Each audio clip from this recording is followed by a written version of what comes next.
yow jàngal ko les générations futures autant l'histoire de Thiaroye 44 que lépp loo xamante ne subir nañu ko ñun en termes d'injustice de la traite négrière jusqu'à nos jours pendant que ñu ñuy wax nañu on est un pays indépendant alors que indépendance bi des na ci lu bari en réalité nous ne sommes pas indépendants nous sommes toujours dépendants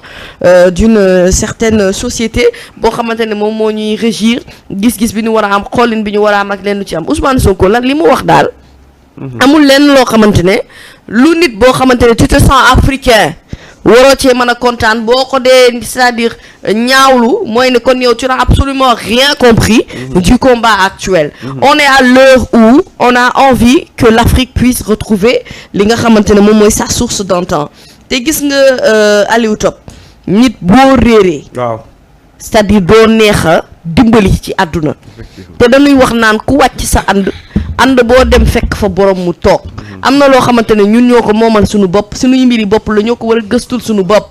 aujourd'hui c'est une richesse que li nga xamante ne moom moo xew ci wàllu Thiaroye 44 bi ñu xam ko ndax am na lu bari loo xam ne bu ñu leeroon ne mu ñu gëm ko ne et puis surtout ñu am ci ay firnde ne tubaab bi noonu lañ ñu doon traité wala suñu regard dina changer ci lu bari par rapport ak yenn yi Ousmane Sonko tout ce qu'il dit mooy ne yow France wax dëgg yàlla arrêtel di nu wàññil ak di nu jox ay lim ci ay doomi aadama ne nu nii la toll alors que yéen ba léegi sax d'accord gu leen ci mbir moomu arrêté ngeen ñuy compter histoire bi selon yéen seen vision ak seen gis-gisu bopp ngeen def ko ci période bi nga xam ne ñun dañoo décider ne neneen dañuy commémorer li nga xamante ne moom mooy événement yu mel ne Thiaroye 44 ak yeneen yu ko précédé wala yeneen yu ci topp kon aujourd'hui s'il le dit et avec la signature du président de Pastef parce que mënoon na signer premier ministre il ne l'a pas fait ci dafa bindam signé ci le président de Pastef mooy ne la position bi mu amoon politique vis-à-vis de la France cette vision là n'a pas changé en tout cas concernant histoire yi nga xamante ne ñoom ñoo ko moomal suñu bopp ak suñu taarix bopp aujourd'hui am na ci bëri ñoo xamante ne si tu leur demandes ñu nettali histoire u Thiaroye 44 mënuñu ci dellu si waat xamuñu contexte bu nu mu demee parce que dañ ko ignorer alors que walay loxo tubaab boo ca gàddu woon comme nañu sawaree visiter suñu porte sans retour ba ca gore gee noonee la ñu amee yenn taarix yoo xamante ne askanu Sénégal da ko war a xam te ça il faut le mettre non seulement dans le circuit éducatif pour que les générations futures ñu xam seen bopp samba nit boo xamul sa bopp xamoo yaay kan xamoo sa cosaan xamoo mu say maam faatoo xamoo ñii ñi nu nu xeex ba yegg si fi nu yegg si fii tey yow tu ne maîtrises que les nouvelles figures yi nga xamante ne ñoom ñoo bees et Thomas Sankara yàggul mais avant ñoom am na ñu leen jiitu Cheikh Anta Diop aujourd'hui du ci bëri léegi lañ ko commencé découvrir mais Cheikh Anta lu bëri lu nuy dund tey visionnaire la woon depuis très longtemps lu ci bëri gisoon na ko avant ñu ci yegg si tey donc cette culture générale là la culture de soi elle est importante mooy loo xamante ne ñun ñoo ko moom suñu bopp ñu war ko gëstu xool ba xam vraiment kenn ku ci nekk lii sa appartenance nga jëlal ko sa bopp képp koo xam ne déggoo ko noonu ça veut dire que yow da nga bëgg a continuer di dund ci nooteel bëgg a continuer nit ki di la abali gët ngay xam mu lay tànnal fan ngay xool lan nga war a wax di décider ci lan ak lan la war a kuy ou en tout cas à la limite même nangu ne oui comme le François Hollande l'avait fait c'est une grande injustice li nga xamante ne moom moo xew ca Thiaroye 44 parce que c'était des soldats qui avaient porté des tenues français et que finalement ñoom ñooñu la seen fusil français dalee ci seen boom leen ñoom ñëpp ñu faatu donc injustice boobu il l'accepte mais et après qu'est-ce que l'Africain ou qu'est-ce que le Sénégalais est en conscience de cette histoire-là noonu naka la war a comporter woo mënuñu vaincre ou en tout cas croire en l'esprit du panafricanisme sans pour autant ñu ignorer suñu propre histoire léegi nag il ne faut pas mettre la charrue avant les bœufs Ousmane Sonko ay waxam ku ko yàq di nga ko defaraat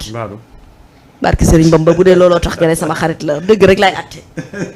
ku yàq ay waxam di nga ko defaraat ba mu jekk bu dul fii di fee ne li mu wax moom ala kulli àll kenn mënu ko dindiwaat le président Bassirou Diomaye bokk na ci actes yi fort yi mu gën a def les gens trouvent que oui ça concerne que la culture ça va au-delà de tout cela li nga xamante ne ce sont les biens tout ce qui appartenait à Léopold Sédar Senghor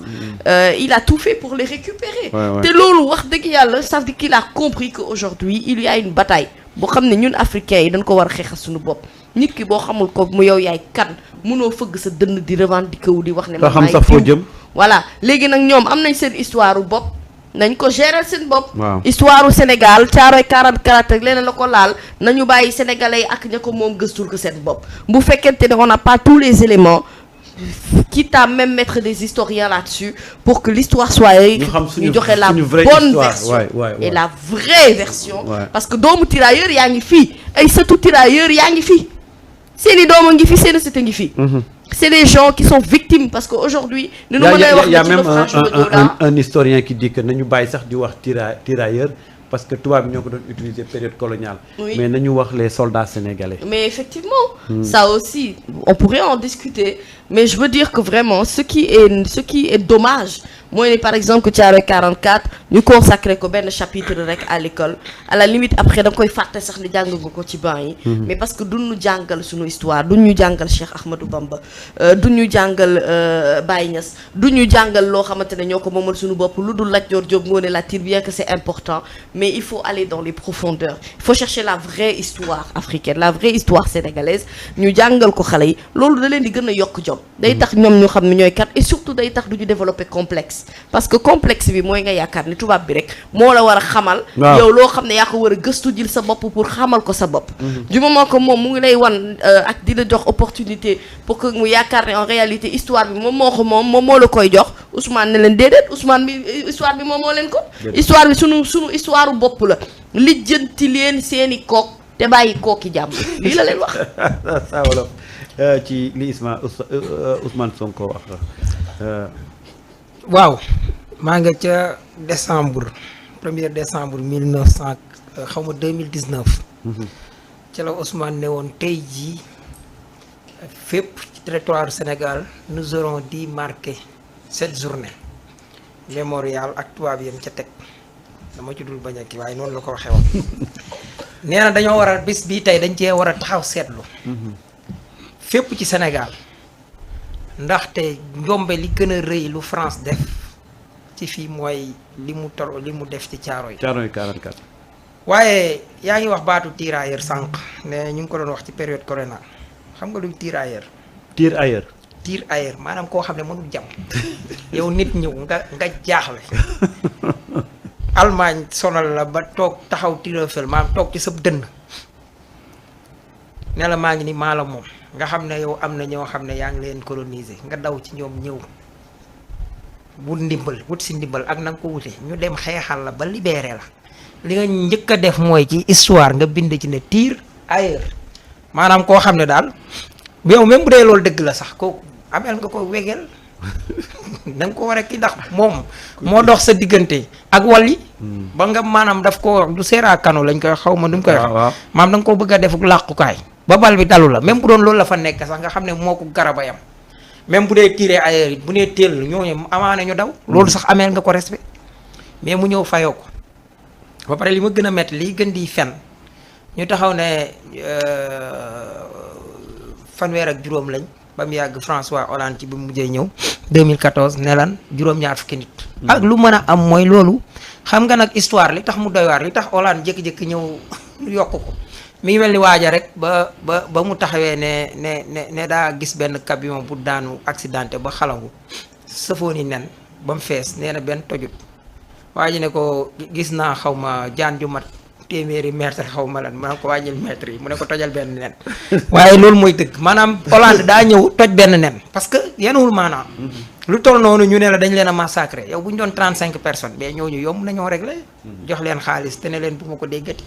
kon moo lay xamal ne parce que tamit gis nga histoire li tax mu neex mooy le temps est le meilleur juge du doon ngeen koy waxee waaw kay li tax mu neex mooy da ngay jëlu fen teg ko léegi mais bu ñu demee ay jamono ñuy gën a dem maanaam génération boobu parce que yàlla day gën a jox nit ñi ay xel ñooñu dañuy teel a xam ne ciy fen nga newoon lu ñuy wax anachronisme lañ xaw ma nu ngeen koy waxee noonu maanaam chronologiquement maanaam le contraire mooy anachronisme du noonu ngeen koy waxee waaw ci côté buntu mboor waaw déedéet du noonu waaye naa leen wan ne xam naa li may wax même bu dee bu ma koy prononcé man nag gis nga Aliou ma yàqee baatu français sama njaay bi naan ci yàlla nga déet non bul jaxase ma yàqee waatu français jàngiwu ma ko